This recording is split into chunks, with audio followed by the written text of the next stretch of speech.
So, Poole Parkrun revisited. Last year, almost a year to the day, you ran? I did. 21 dead, but it was 20:57 on my watch. Fortunately, Parkrun say different. I did a 2018 here back in August. It's very, very windy today, but hoping for times around then and maybe sneak a few seconds off. So let's see how we get on. So today's shoe of choice for me, it was my Nike Vaporfly 3s. Dawn went with her Alphafly 1s for this fast parkrun. Poole Parkrun is a 1.5 lap course. It's mainly on good tarmac, but you do have a little bit of gravel on the back part of the lake. So today was Poole Parkrun's 600 event, and to celebrate the fact, they invited people to come in Where's Wally costumes. So do look out for those later in the footage. The start line's just over there. You wouldn't think that in, how long? About half an hour, 25 minutes, there'll be nearly 1,000 people lined up there. Massive parkrun this.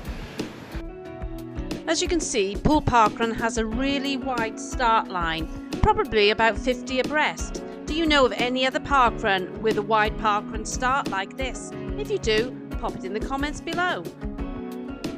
So during the final part of the run brief, a quick trainer check to see what was around me. Any you can spot there? If you can, let me know in the comments.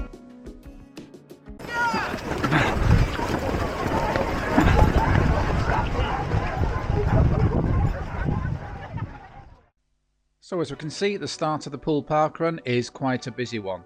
All the runners funnel into a narrow bit just over the pavement here, and as you can see, quite a lot have overtaken me, and I now have quite a wall of runners in front of me. I've got to pick my way through.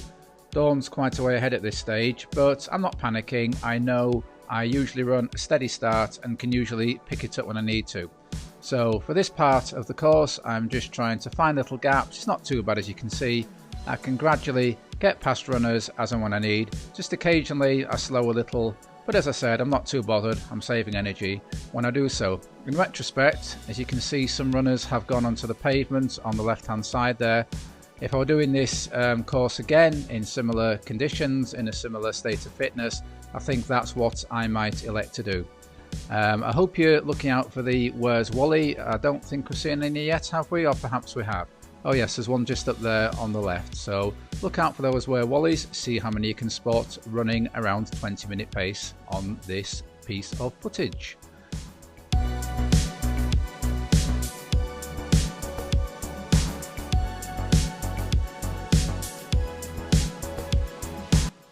So as we can see, the field starts to thin out a little here. I can get a clear running line. Still no Dawn in sight yet. I think it was about 0.4 of a mile in when I eventually caught her up, but I'm happy with the pace I'm doing at the minute, and no, this isn't where times are won or lost. It's in the second half of the run where you really get going. I think I can just spot her ahead there. Yeah, there she is, a few yards ahead. I'll just get past this chap in blue, and then Dawn is the next runner in my sights. Just get in behind her, get a little bit of footage of her running style, and I'll just ease past her now. So as I say, we're about 0.4 of a mile into Poole Parkrun, running on a nice wide flat bit of tarmac road.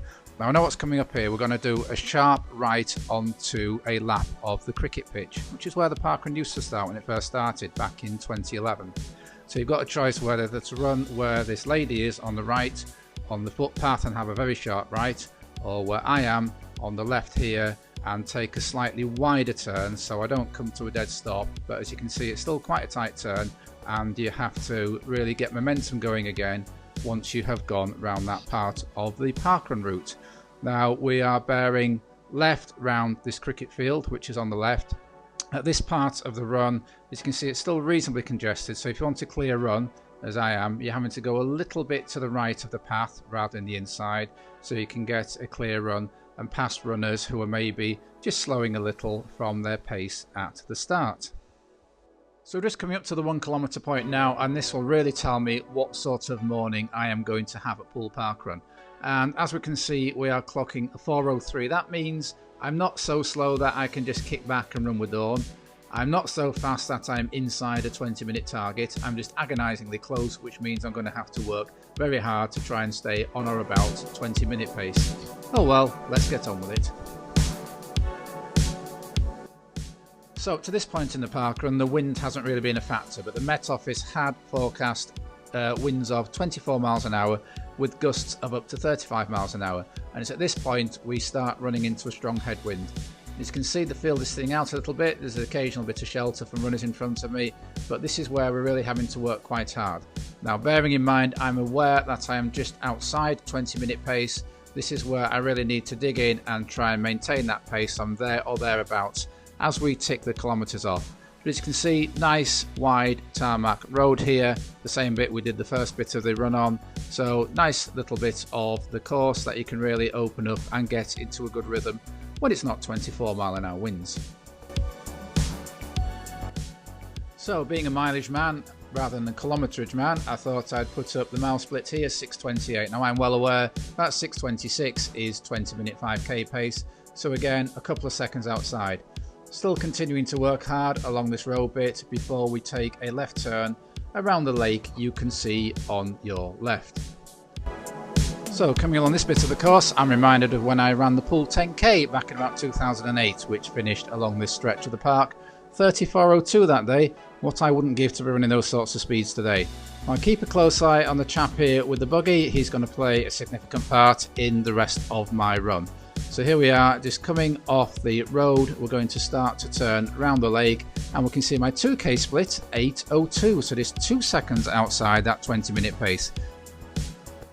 So as we're going around this bit of a lake, this for me is the windiest part of the course. It was a southwest wind and we are running southwestwards at this point.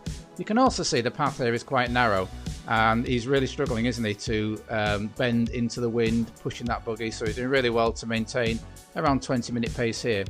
But as you can see, it's quite difficult for him to overtake. He might have to go on the grass. Notice he spotted a little gap there, one wheel on the grass. Nice manoeuvre, sir. So I think if I'm going to maintain anywhere around 20-minute pace, I'd better follow that buggy.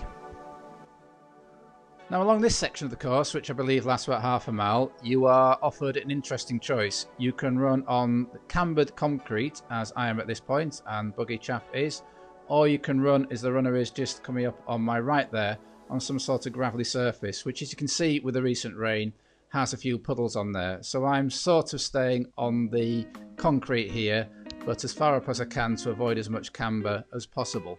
But if I am to overtake the buggy chap, which I'm not looking to do at the minute, then I would need to go up onto the gravel. You can see I just have a little think about it, and then no, let's just settle back in and run at this consistent, hopefully just under 20-minute mile pace.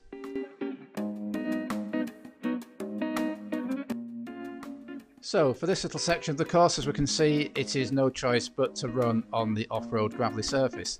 Now this has statistically been shown to be the third fastest parkrun in the country.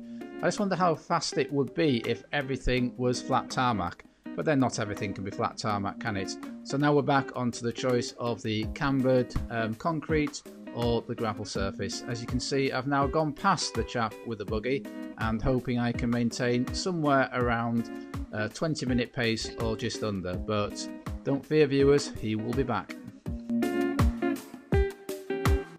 So I've now battled quite a bit of headwind and we are coming up to 3k. There we can see 12:04. It's 4 seconds outside, having hopefully got the most challenging part of the course over and done with. So still hopes here of a sub 20. Still on the cambered concrete as we can see, but I know it's soon going to finish and we get out onto the main road that runs into the bottom of Poole Park. So at this point you have to do a little shimmy off the gravel bit onto the pavement, and when the opportunity allows we'll jump onto the road in a little bit, just in a few yards I think. So working hard here. I think this is the first lady finisher just in front of me. I may be wrong, but I don't think I saw any further ladies in front of me, and there were none listed on the results when we got them through. So there we go, onto the road into Poole Park. We have a choice. Do we go on the road, as this lady is, or do we go through the gates? Oh, I've gone through the gates, and then I'll choose to go back on the road. So maybe again in retrospect, if I'd held a straight line, that might have saved me a fraction of a second. So at this point, we've got the wind behind us on a nice flat bit of wide tarmac road. What's not to like? Just passing the 2 mile point here. Again, just slightly outside that 20-minute pace. If we're going by mileage, it should be around 12:52. but nothing to worry about at this stage. We can just see the chap with the buggy working really hard, and he's come back into things now. He just squeezes through those two runners there, and he is one to watch because, as I said, I think he's going to pace 20 minutes quite well. He's just done a massive surge, and I am not doing a massive surge, so just a little bit concerned at this point whether 20 minutes is possible for me.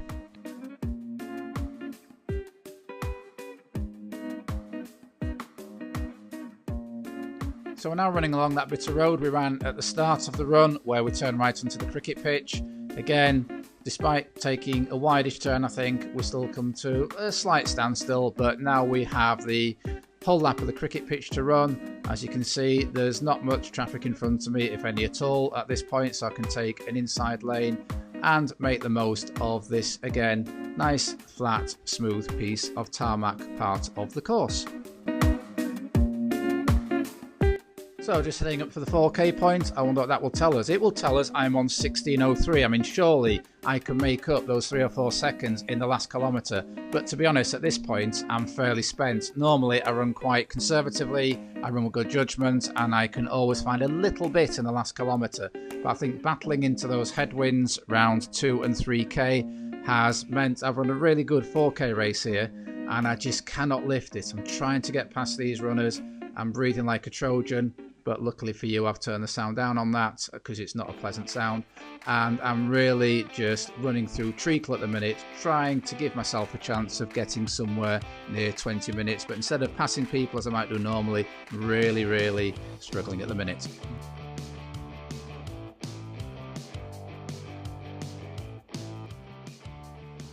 And to compound my woe, we're just coming off the cricket pitch now, and we have about 600 metres to the finish at this point. And it all is into a very stiff headwind, and unlike the first time around down here, there's absolutely no shelter for me. I'm having to run into the winds, as I said, of 24 miles an hour, as is everybody else, not complaining about it.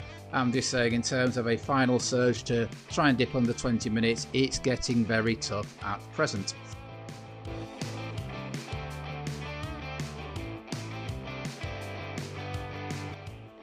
So these last 600 metres are feeling like an absolute age. You keep looking for markers, maybe a tree on the right. I think in a minute there's a little old white ice cream concession that you pass. Now there is a nice clear path through to the finish here, so there's nothing to worry about there. All I need to worry about is getting my little legs to the finish as fast as I can. I have an idea I'm just going to tip outside, but I've got to keep pushing all the way because, you know, might regret it later if we're 1 second either side. But just pushing with everything I've got, but the legs not responding as I would normally expect by this stage in a park run. So there we go, the ice cream concession on the right. I know there's just about 150 yards to go now. Pushing with everything I've got. Will it be enough? Let's see. The 5 kilometre marker will obviously be coming up right at the end of the run. Now you have a choice here to stay on the footpath as I am, or on the road and cut in. Far better on the footpath, and here we go. Oh dear, 5 kilometres, 20:05. The 5th occasion this year where I have run within 10 seconds of 20 minutes. It's my own new version of parkrun stopwatch bingo. Can I get every result between 20:00 and 20:10?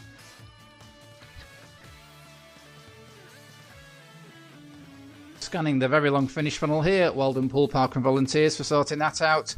To find Dawn, who has had an equally battling run into the wind, and we're both just a little bit outside what we'd hoped to do, but had a lovely day out at Poole Parkrun. So today was tough conditions. I could see John was slightly disappointed with his time when we finished, but he really shouldn't be, because with that headwind in mile 2 today, I reckon we lost about 15 seconds over the 5k. And had it been a calmer day, he certainly would have gone sub 20. So watch this space.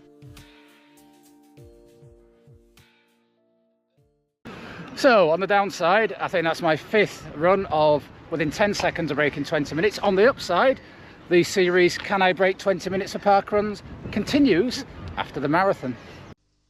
So I hope you've enjoyed joining us for our visit to Poole Parkrun. If you have, please give this video a like, and if you'd like to see further parkruns and how we get on in next week's marathon, please consider subscribing.